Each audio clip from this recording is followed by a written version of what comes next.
The question is about education system in India. There are giants, intellectual giants, the rishis, sages who did a lot of discovery. What happened to that education system? I heard of Nalanda Guru Vishwavidyalaya University. So Nalanda Vishwavidyalaya University had people coming from more than 100 countries. Students used to come and study there. And entrance exam for Nalanda University, the gatekeeper will ask 10 questions.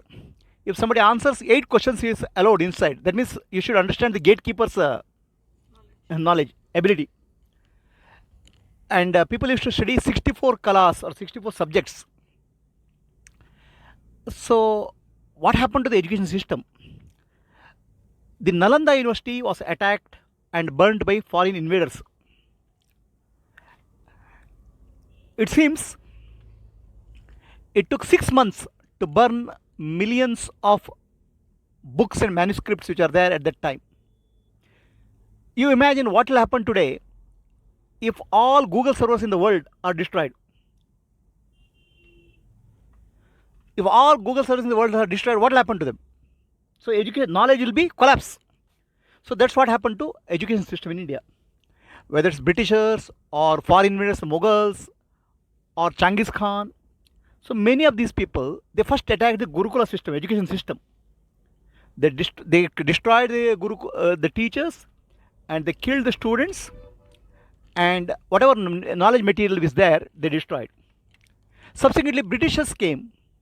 They built a system of Macaulay, where they replaced Sanskrit education with the English education to produce clerks for British India. So that's how education system was disturbed, disrupted. We don't have the ancient education system anymore. I'll tell you what ancient education system, how it works. Look at a human baby. When the baby is born, it's helpless. It can't walk, it can't talk, it'll cry, and it has to be fed. The walking it has to learn after about a year and a half. The talking it will learn. So that means lot of education of baby happens after birth. But look at other animals like cows, horse. The baby is born, immediately starts walking, immediately starts eating. There's no more education required. The education of other animals gets complete in the womb, whereas human babies education starts when it's birth. So there you have to understand a very important aspect. Our brain starts forming after 6 months. Very rapidly it starts forming. When the child is in mother's womb, 6 months to 9 months, whatever mother listens and mother hears, that creates a deep impression in the child. So our ancestors had a prenatal education system where mother used to listen the mantras, the divine songs, bhajans, so that the child will have a beautiful inner core in the brain. That's called prenatal education. Then postnatal education is when child is born. Between the age of what we call as childbirth to up to about 9 to 10 years, the brain, about 80% growth of brain happens, the core of the brain. That means whatever learning you do will be a deep learning.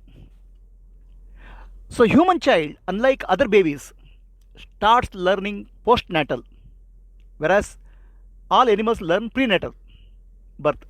So the postnatal learning of the human baby is very, very important. So do you know what happens when a baby is born in India? They'll pierce the ears, left ear and right ear. You know why? That's are actually two energy channels, nadis, which are connected to our Adma chakra, the center for the soul in our brain. So that to activate that, the earrings are put. It's not because of decoration. So then the child grows in an environment where in the house some rituals, pujas are held. So the good samskaras are built into the child. the inner samskaras. Okay? And at the age of 6 or 7, the child is given Gayatri Mantra Upadesha. So the Gayatri Mantra Upadesha is for stimulating the brain.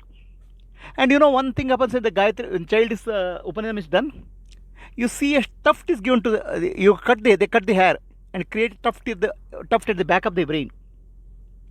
Okay, there's a juttu or a tuft. The juttu or tuft is not a decoration again. The juttu or tuft is a very important nerve center. It's called Bindu Chakra. The stimulation of Bindu Chakra develops the brain, memory. So Gayatri Mantra stimulates the brain. So all the conditions which are required to stimulate the brain and good samskaras are given by the age of 6. Then the child goes to Gurukula. In Gurukula, he starts learning Veda mantras. And Veda mantras are very special. The chanting of the Veda mantra activates various parts of our nervous system, develops the brain and memory, Meta Shakti. So that way, the brain development up to the age of 8 or 9 goes to a maximum of 90%, the inner core of the brain. By that time, the child's inner core of the brain is strengthened with memory, intelligence, and development of intuition. The piercing of the earrings is to develop the intuition with the intellect.